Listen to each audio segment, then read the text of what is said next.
Bom dia, Jorge, tudo bem? Pode ter certeza que essa admiração é recíproca, né? Admiro esse belo profissional que tu és, correto, ético, íntegro, trabalhador, não é? Preocupado com o meio social em que vives e com a ideia de melhorar cada vez mais este meio. Agradeço. Doutor Olindo, esta data, o dia do advogado, o que representa? E nós voltamos a que ano aí para poder registrar o porquê do 11 de agosto ser o dia do advogado? Muito bem. Na verdade, o que houve? Mesmo com a declaração da independência do Brasil, em 1822, nós não tínhamos no país, não é, cursos de direito. Cursos de direito que aí formassem advogados e que também formasse a alta burocracia estatal. Na verdade, os profissionais que trabalhavam na alta burocracia estatal até então eram formados em Portugal, especialmente em Coimbra, onde tinha muitos brasileiros. Esse quadro começa a mudar em 1827, quando se criam, em 11 de agosto de 1827, quando se criam os cursos de direito, né, em Olinda e em São Paulo. Então, por isso, o 11 de agosto como o dia do advogado, porque esta é a data do advogado e das carreiras jurídicas, de modo geral, porque esta é a data da criação desses dois primeiros cursos de direito do país.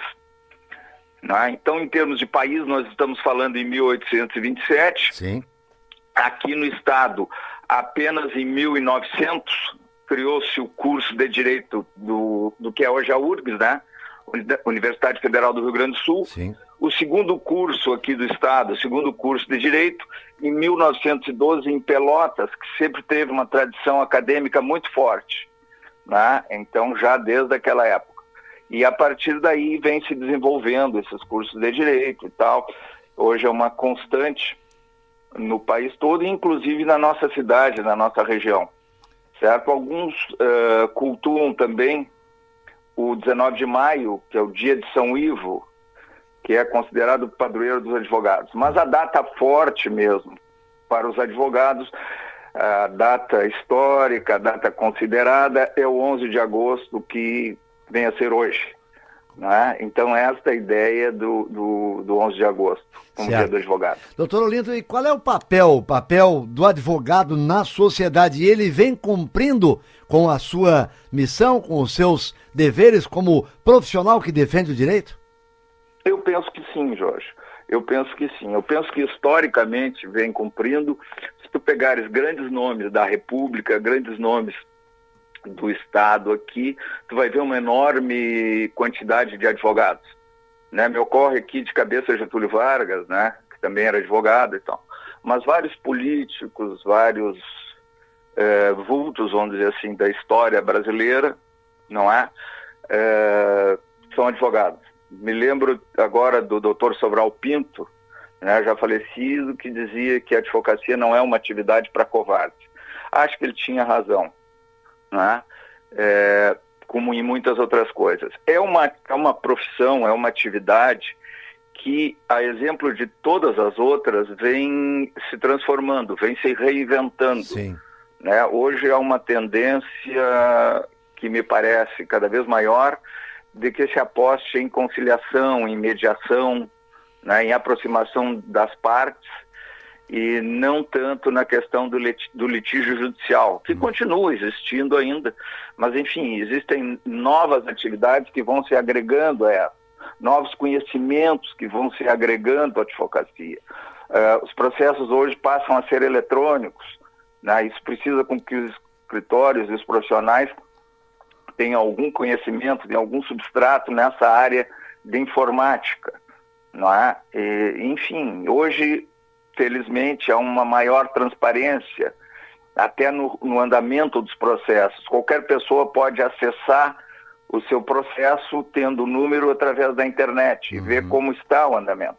Eu me lembro que quando eu me formei, bom, e aí já estamos remontando também a data histórica, de certa forma, de 1983, não é? O cliente tinha que procurar o advogado para saber como estava o seu processo. Então ele dizia, eu entreguei minha ação para o meu advogado, minha ação para o meu advogado e ia lá colher informações. Hoje ele pega essa informação praticamente em tempo real através da internet, pelo nome dele, pelo número do processo. Isso estabeleceu uma maior transparência. E como eu estava te dizendo, Sim. o que já está sendo feito em grande medida e vai ser cada vez mais, essa questão do processo eletrônico. Não se vai mais lidar com papel, com processo físico, com aquele processo que se carrega para baixo e para cima. Não é?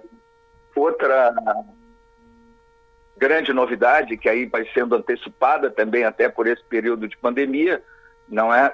São audiências e atos processuais por videoconferência. Ou seja, tu está no seu escritório e o juiz está em outra comarca, não é? E tu faz audiência através da videoconferência. Agora mesmo nós estamos concluindo aqui um espaço, uma sala que nós reservamos para isso. Certo. Então aí, claro, tem um investimento, né, de kit de videoconferência e tal, mas isso vai ser cada vez mais aplicado, ou seja, vai diminuir o deslocamento para comarcas.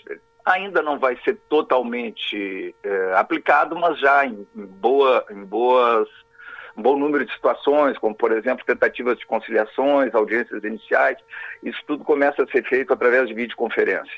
Então, como eu estava te dizendo, é uma atividade que se transforma e o direito ela tem uma particularidade. Pois não. Ou seja, o surgimento de novos direitos. Não é? Se tu pensares assim, em direito ambiental, isso praticamente não existia há 40, 50 anos atrás.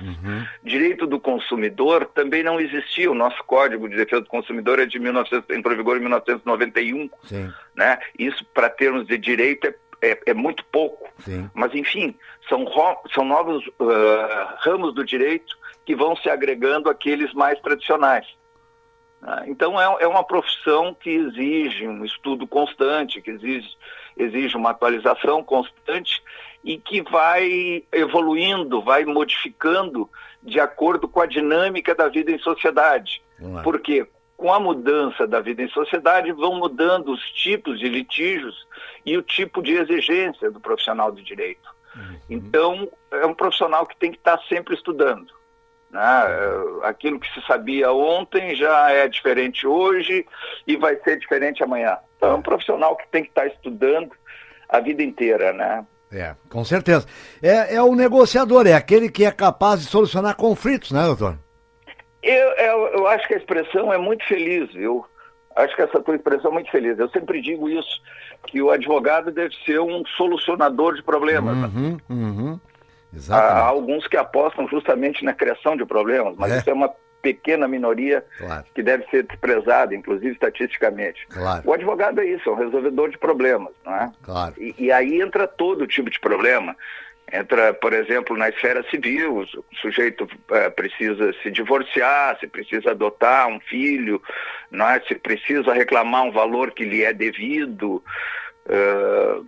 se ele precisa entrar com uma ação para se aposentar e tem a esfera previdenciária, se ele quer revisar essa aposentadoria, esse benefício, nas relações de trabalho também, entre empregado e empregador, na área do direito penal, onde se vê aí todos os litígios em função de infringência do Código Penal, na área do direito administrativo, contratos administrativos, não só a relação da administração com seus servidores, mas também com toda a população, não é? Os contratos administrativos, na área do direito eleitoral, que está vindo aí agora, esse ano tem eleição, na área do direito urbanístico, na área do direito consumidor, na área do direito ambiental, enfim, em todos os ramos da vida.